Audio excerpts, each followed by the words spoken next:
전능하사 천지를 만드신 하나님 아버지를 내가 믿사오며 그 외아들 우리 주 예수 그리스도를 믿사오니 이는 성령으로 잉태하사 동정녀 마리아에게 나시고 본디오 빌라도에게 고난을 받으사 십자가에 못 박혀 죽으시고 장사한 지 사흘 만에 죽은 자 가운데서 다시 살아나시며 하늘에 오르사 전능하신 하나님 우편에 앉아 계시다가 천리로서 산자와 죽은 자를 심판하러 오시리라.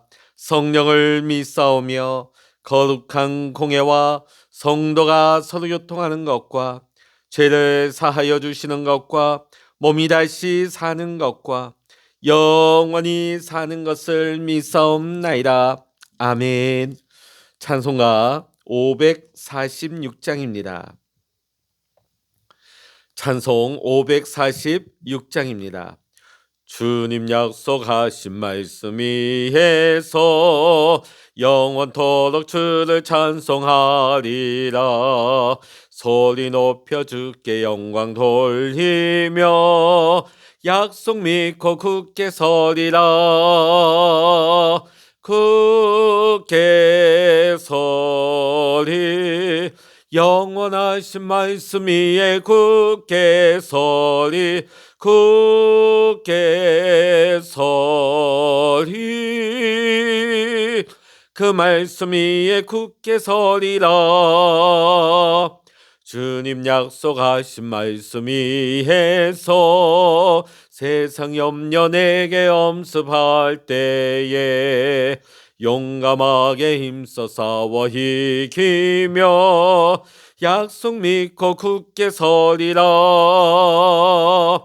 굳게 서리 영원하신 말씀 위에 굳게 서리 굳게 서리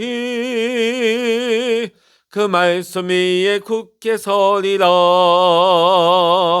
주님 약속하신 말씀 위에서 영원하신 주의 사랑 힘입고 성령으로 힘써 싸워 이기며 약속 믿고 굳게 서리라.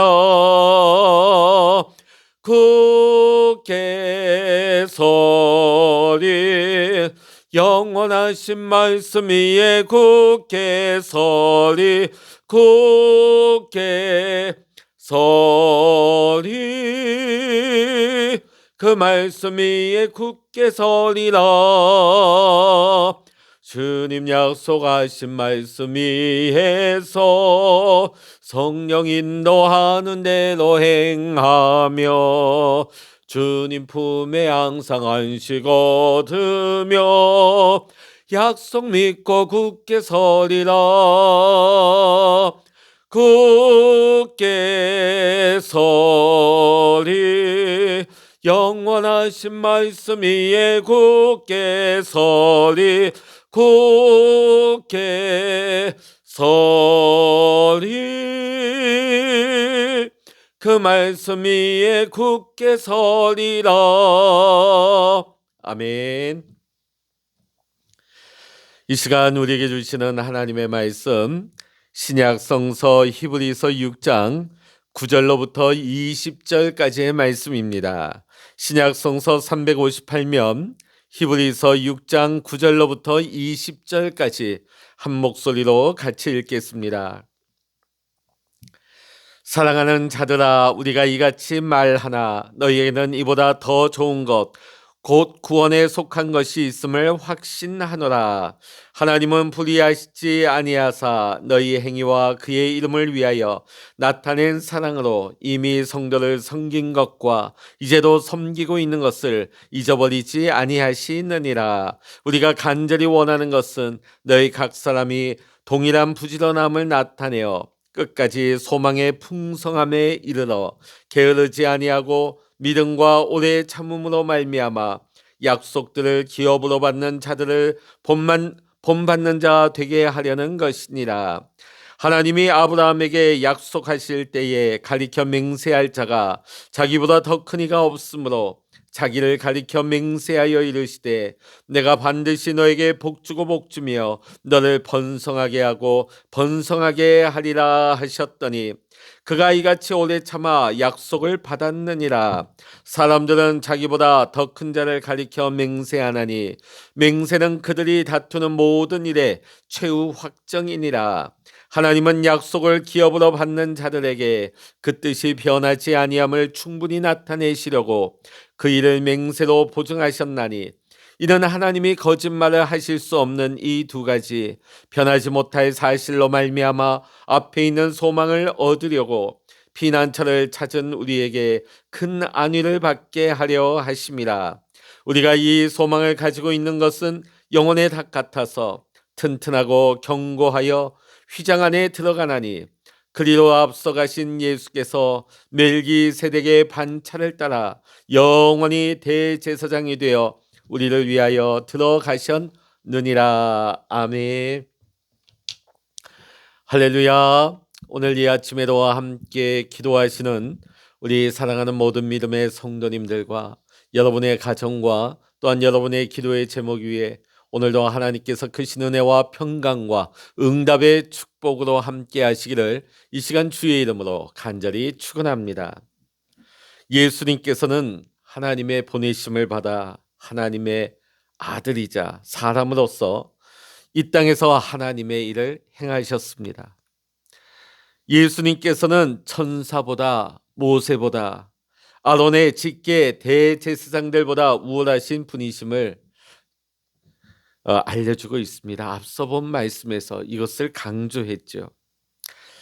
아론 반차의 대제사장은 정기적으로 속죄의 제사를 드려야만 했습니다. 하지만 멜기세덱의 반차의 대제사장이신 예수님은 친히 자신의 몸을 단번에 제물로 드렸기 때문에 정기적인 속죄의 제사를 드리실 필요가 없습니다. 자, 6장 전반부는 완전하신 예수님의 도를 굳건히 붙잡으라는 권면을 했습니다. 하나님의 선한 말씀과 내세의 능력을 맛보고도 핍박과 신앙의 혼란으로 인해 그만 신앙을 저버린다면 그것은 예수님을 다시 십자가의 못을 박는 행위로 주님을 욕되게 하는 일이라고 알려주었습니다. 오늘 우리가 함께 읽은 본문의 말씀은 핍박과 신앙의 혼란 가운데 있는 성도들에게 하나님의 약속을 신뢰하고 소망을 잃지 말라는 메시지의 말씀이 되겠습니다. 자, 하나님께서 아브라함에게 약속하실 때는 창세기에 여러 군데 그 약속이 나오고 있습니다. 히브리서 오늘 6장 14절의 말씀 보면 이 14절의 말씀은 창세기 22장 17절의 말씀을 인용하고 있습니다. 창세기 22장 17절 내가 내게 큰 복을 주고 내 씨가 크게 번성하여 하늘의 별과 같고 바닷가의 모래와 같게 하리니 내 씨가 그 대적의 성문을 차지하리라.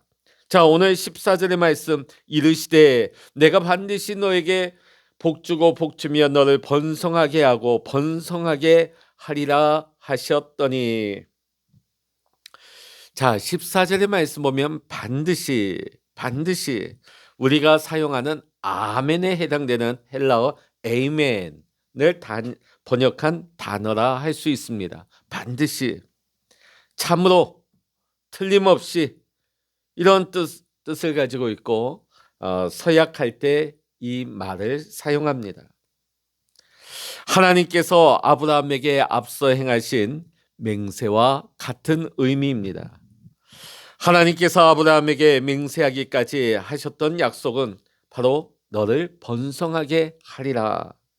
여기서 말하는 번성은 하나님께서 하신 말씀대로 아브라함의 후손이 하늘의 별과 같이 바닷가의 모래와 같이 되게 된다는 의미를 가지고 있는 것입니다. 자, 그런데 아브라함이 아들이 없이는 후손이 있을 수가 없고 번성할 수도 없는 거겠죠. 하나님께서 큰 민족을 이루어 주시겠다는 약속을 아브라함이 하나님을 부르심을 받았을 75세 때에 이 약속을 주셨는데 그로부터 25년이 지난 100세가 되어서야 비로소 아들을 낳게 되었습니다. 자, 우리가 25년 전 누구와 구두로 약속한 것을 기억하기도 어렵겠죠. 설령 우리가 그것을 기억한다 할지라도 그 약속이 성취될 것이라고 생각하는 사람이 과연 있겠습니까? 25년이 아니라 불과 10년이 지나도 우리는 그 약속을 까맣게 잊어버리고 말 것입니다. 그런데 아브라함은 무려 25년을 참고 약속을 받았습니다. 자, 그런데 25년이 지나서 받은 아들을 하나님이 제물로 바치라고 하시니 아브라함은 하나님께서 하신 이 번성의 약속은 도대체 뭐지? 이렇게 생각할 수 있지 않겠습니까? 그러나 이때의 아브라함은 하나님의 약속을 조금도 의심하지 않고 하나님의 약속을 믿었습니다. 그 이유는 무엇일까요? 이 이삭 아들을 제물로 바친다 할지라도 하나님께서 이삭을 다시 살리실 것이라고 믿었기 때문입니다. 그 이유는 하나님의 맹세가 있었기 때문입니다.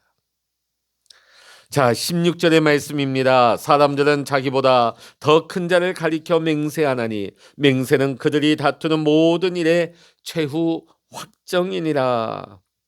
일반적으로 사람이 맹세를 할 때는 자기보다 더 큰 자, 더 지위가 높은 사람을 가리켜서 맹세를 합니다. 하나님께서는 아브라함에게 맹세하실 이유가 없어요. 신이 인간에게 맹세할 이유가 없는 거죠. 자, 그런데도 아브라함에게 하나님의 약속이 확실하다는 것을 보여주기 위해서 하나님은 맹세를 하십니다. 자, 그런데 맹세의 주체가 되시는 하나님보다 더 큰 자가 없기에 오늘 13절의 말씀과 같이 하나님께서는 자신을 가리켜서 맹세를 하고 계십니다. 자, 오늘 본문 말씀에서 히브리서 기자가 아주 먼 옛날 아브라함의 이야기를 왜 끄집어내서 전하고 있을까요? 아브라함은 오래 참고 하나님의 약속을 믿고 기다렸습니다. 자, 그런데 오늘날 주님을 믿고 있는 유대 기독교인들이 왜 핍박과 신앙의 혼란 가운데 갈등하고 있느냐? 이것입니다. 그 옛날 아브라함은 그 가운데서도 오래 참고 하나님의 약속을 의심하지 않고 그 약속을 믿고 기다렸는데 왜 너희들은 핍박과 신앙 혼란 가운데 갈등하고 흔들리고 있느냐는 질문입니다. 여러분, 우리는 어떠합니까? 하나님의 약속을 얼마나 믿고 우리는 그 약속을 기다리고 있습니까? 오늘 본문의 말씀은 하나님의 약속은 절대 불변이니 하나님의 약속을 믿고 인내하라는 말씀인 것입니다. 17절의 말씀 같이 읽어보십니다. 하나님은 약속을 기업으로 받는 자들에게 그 뜻이 변하지 아니함을 충분히 나타내시려고 그 일을 맹세로 보증하셨나니. 17절 말씀에 약속을 기업으로 받은 자들이라고 했습니다. 이 말을 직역하게 되어지면 약속의 상속자들입니다. 자, 누가 어떤 약속을 상속받은 것입니까? 여러분, 지금 오늘 히브리서 기자가 유대 기독교인들에게 뭐라고 말하고 있습니까? 너희는 아브라함이 하나님으로부터 받은 약속을 상속받았다. 너희는 아브라함이 하나님으로부터 받은 그 약속을 너희가 상속받았다. 그러니까 약속을 받은 너희는 신앙생활하면서 핍박과 거짓 가르침과 세속의 가치관에 결코 흔들려서는 안 된다고 말씀하고 있는 것입니다. 아브라함이 하나님의 약속을 받아 참고 기다렸던 것처럼 너희 역시 고난 중에 인내하며 하나님의 때를 기다리라고 말씀하고 있는 것입니다. 우리 믿음의 성도가 아무리 어려움에 처해 있다 할지라도 하나님의 약속이 성취될 것을 우리는 소망해야 됩니다. 그리고 우리가 피난처 대신 주님께로 가게 되어지면 우리는 위로를 받고 소망을 굳게 붙잡을 수가 있는 것입니다. 여러분, 오늘 19절의 말씀 보면 소망을 굳게 붙잡는 것이 어떠한 건지를 알려주고 있습니다. 19절 말씀 읽어보십니다.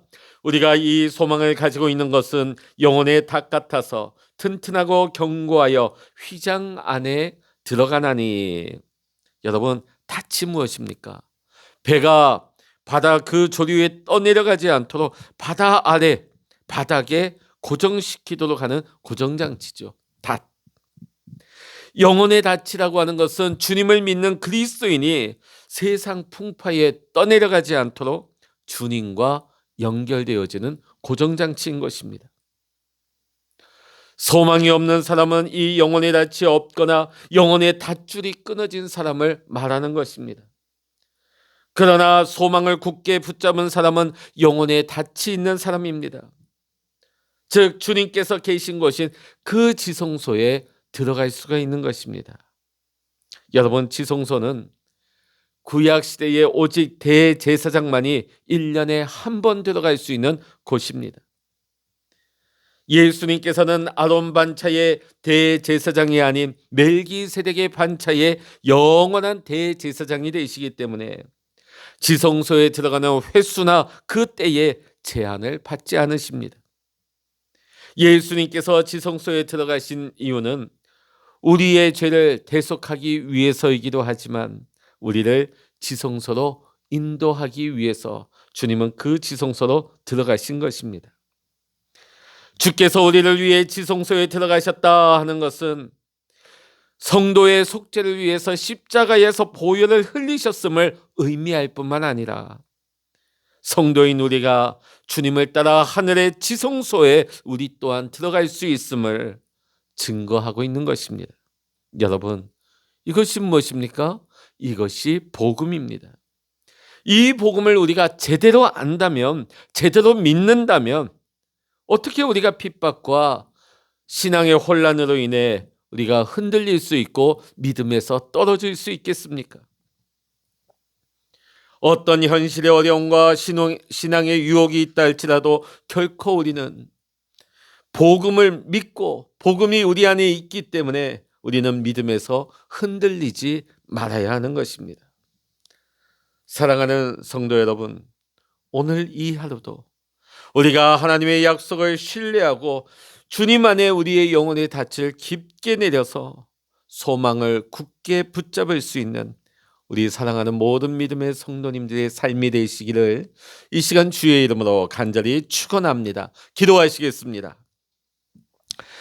할렐루야. 하나님 아버지, 우리를 약속의 상속자로 삼아주심을 감사드립니다. 그러나 우리는 살아가면서 어려움과 세상 유혹 앞에 마음이 흔들리곤 했습니다. 주여, 우리의 연약함과 우리의 죄악을 용서하여 주옵소서. 하나님의 약속을 의심하지 아니하며 하나님의 약속을 신뢰하고 영혼의 닻을 주님 안에 내리고 우리가 하나님의 지성소로 들어갈 수 있음을 오늘도 잊지 않고 오늘 이 하루도 우리가 소망을 굳게 잡고 믿음으로 살아가게 하여 주시옵소서.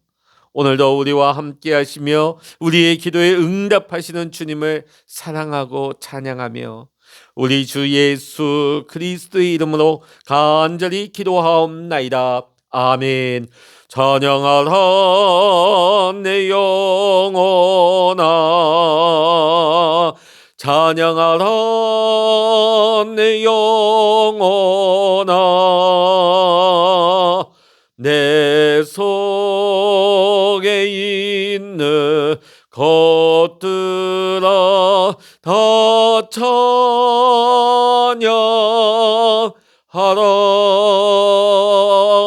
기도하라 내 영혼아, 기도하라 내 영혼아, 내 속에 있는 것들아 다 기도하라. 주여 일창으로 합심하여 기도하십니다. 주여